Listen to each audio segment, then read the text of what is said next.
Selamat pagi para netizen dimanapun kita berada. Salam inspirasi bagi kita semua.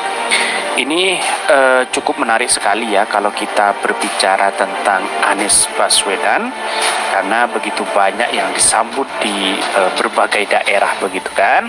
Dan bahkan para cebong sekarang sudah banyak yang ketar-ketir dan kepanasan melihat Anies Baswedan. Dan bahkan ada berita dari Gelora, Ade Armando desak Ganjar dideklarasikan pada Januari. Kalau terlambat, Anies tidak bisa dikejar.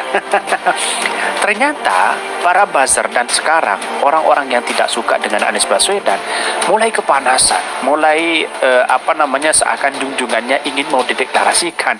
Nah, lantas pertanyaannya adalah apakah partai-partai menginginkan Pak Ganjar atau siapa begitu kan? Kok begitu ngototnya harus dideklarasikan? Partai yang mana begitu? Kira-kira seperti itu tanya. Ngomong apa orang ini? Dadar gulung basi, panik ini. Banyak yang sekali yang mengkritik bahwa ya Pak Ganjar itu memang banyak yang mengatakan tidak layak menjadi presiden. Secara demokrasi memang dia siapapun boleh mencalonkan diri begitu kan? Kalau hanya pencitraan dan berbagai hal yang dilakukan ya wadas masih belum jelas, banjir, terus kemudian angka kemiskinan, dan bahkan banyak yang masih harus dilakukan oleh Ganjar. Ternyata Pak Ganjar sudah safari politik kemana-mana begitu kan.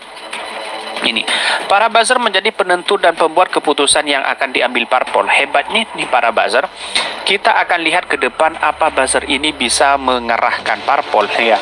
Ya tentu tidak bisa dong. Ditungguin Aremania di Malang. TV, saya sudah berulang kali mengatakan Anies Baswedan mungkin sekali menjadi presiden. Kalau dia jadi maju, dia akan menang. Walau dengan satu syarat, dia tidak bersaing dengan Ganjar Pranowo. Ini pun ditambah dengan satu catatan, Anies mungkin sekali menang, walau Ganjar akhirnya tetap maju kalau pendeklarasian Ganjar terlambat. Karena itu menjadi penting bagi para pendukung Ganjar untuk memajukan namanya sekarang, maksimal Januari lah. Kalau lebih lambat dari itu, Ganjar mungkin kehilangan momentum. Kalau terlambat, Anies akan melaju dengan semakin cepat sampai pada titik yang tidak lagi bisa dikejar. Pegiat media sosial, Ade Armando, mensimulasikan kondisi yang bisa membuat Anies Baswedan menang dalam kontestasi Pilpres 2024 mendatang. Kondisi pertama yaitu seandainya Ganjar Pranowo tidak maju sebagai calon presiden.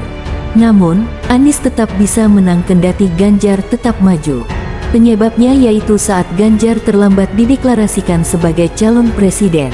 Oleh karena itu, penting untuk segera memajukan nama Ganjar. Menjadi penting bagi para pendukung Ganjar untuk memajukan namanya sekarang. Maksimal Januari lah, ujar Ade, Senin 5/12.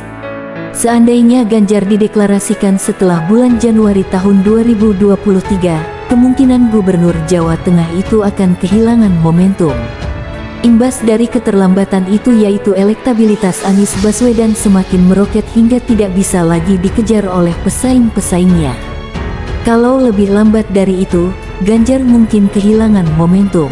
Kalau terlambat, Anies akan melaju dengan semakin cepat sampai pada titik yang tidak lagi bisa dikejar, ujar Ade. Dosen FISIP Universitas Indonesia ini lantas menyinggung hasil survei elektabilitas lembaga indikator yang dipimpin oleh Burhanuddin Muhtadi. Dalam hasil survei yang diakumulasikan, tampak tren Anies meningkat sementara Ganjar dan Prabowo Subianto cenderung stagnan bahkan menurun.